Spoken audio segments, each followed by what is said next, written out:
Oh, the red rose is a falcon, and the white rose is a dove.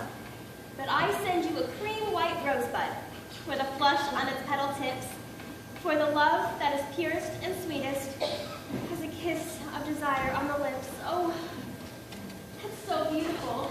Did he make that up, you suppose? I didn't know he was a real poet. Anyone in love is a poet. It's perfectly beautiful. May I copy it in my Herald notebook? Your what? I call it my Herald notebook. It's where I write down the bits from the letters that you read me. You know, the bits that are just too beautiful to forget. Would you mind? You silly child. Here, you may see. I remember this passage, see? This is from the second letter that he wrote to you from Rio de Janeiro. I couldn't get over that letter. It was so beautiful and delicate. I made you read it to me 3 times. Look, a young girl seems to me as exquisite and frail as a flower, and I feel myself a vandal in desiring to pluck and possess one. Yet, Anne, your face is always before me, and I know now what I was too stupid to realize before, that it was you, and you only, who made life bearable for me last winter when I was a stranger and alone. These are the kind of love letters that I've always dreamed of getting, but I don't suppose I ever shall. Have you shown this to anyone? Oh, only to Caroline, in confidence, but really, Anne, everybody already knows about it. You told Madge and Eleanor, and I'm sure they told the others. They don't tell us, but they do Caroline, and she tells me. Oh, you're not angry, Anne, are you? Yes, rather. What do they say? Oh, all sorts of things. Some of them horrid, of course, but can't really blame them for being jealous. Here you are, having the sort of experience that any one of them would give their eye teeth to have. I'd be jealous, too, if you weren't my sister. As it is, I seem to get some of the glory myself. Well, every girl gets this experience sooner or later. No, not in this way. You know, everything that Harold does is beautiful, ideal. Jane Fenwick was showing me some of Bob's letters. They were so dull, so prosaic. All about his corn crop and his salary. I was disgusted. So was she, I think, when she saw Harold's letters.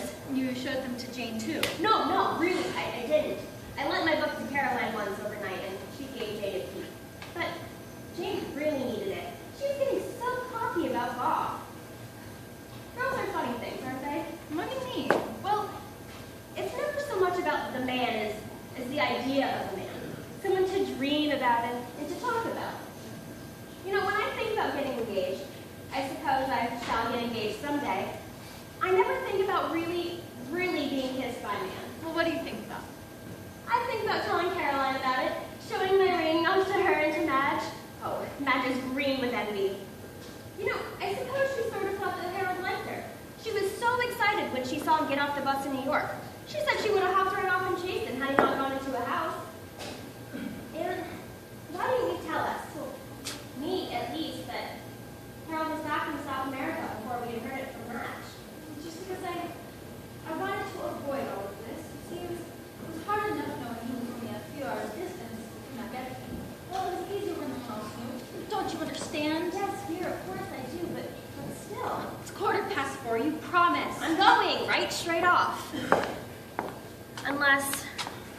Oh, Aunt May, if I say just have one peek, I won't let him see, and then I'll go straight off. For heaven's sake, don't be naughty and silly.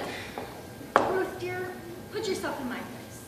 Think how you would feel if you were going to see the man you truly loved for the first time. That's what it is. Think of it. Just 2 years ago, we were the merest friends, and, well, now... And now you're engaged to be married. Oh, isn't it just the most romantic thing? Of course, you want to be left alone. Please forgive me. Oh, Anne, you must be so excited. No, I'm strangely calm. Yet, Ruth, I'm terribly afraid. What up? I don't know of everything, of the unknown. If anything should happen, I don't think I should bear it. I think I shall die. Nonsense, dear. What can happen? You're just on edge.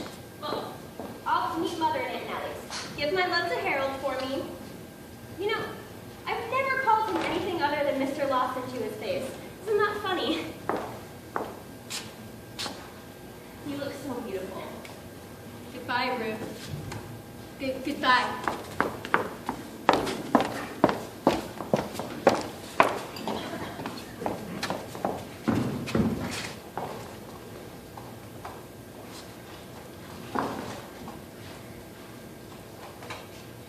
In here? All right.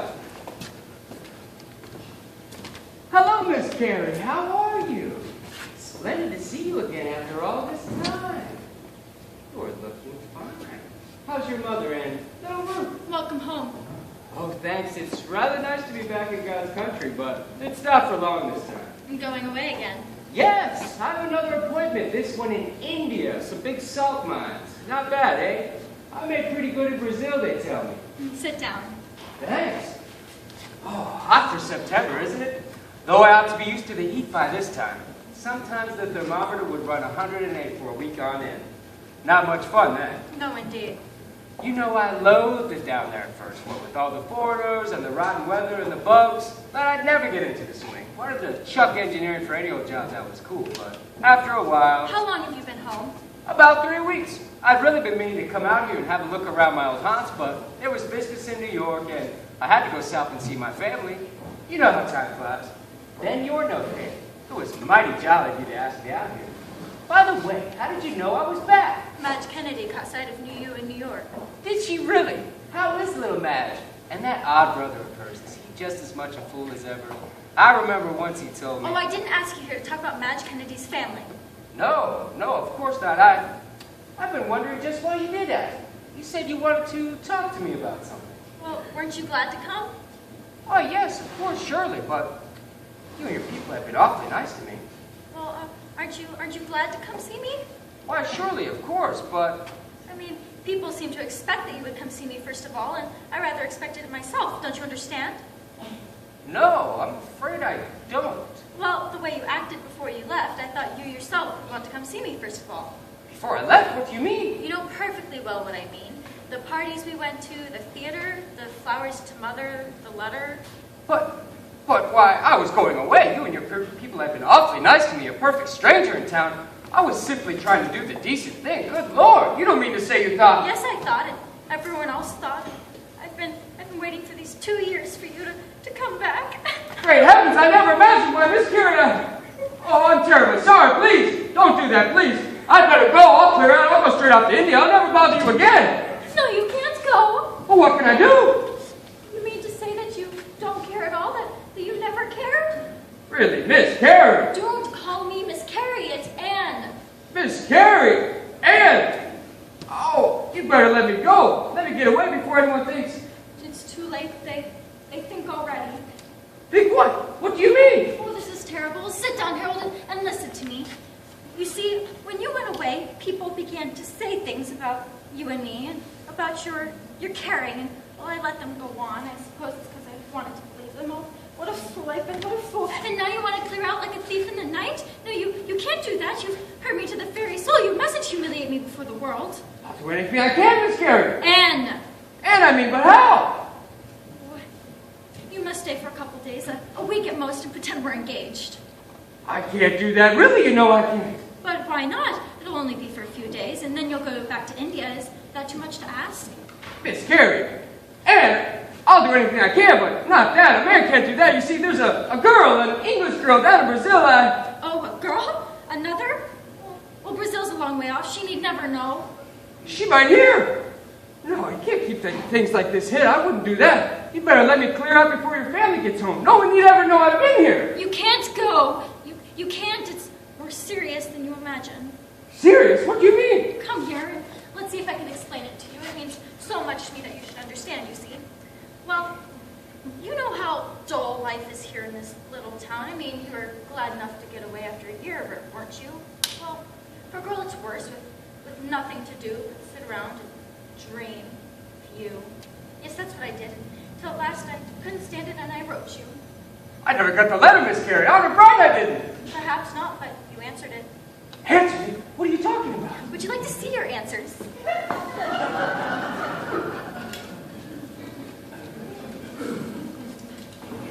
Here's the first one you wrote from Rio de Janeiro.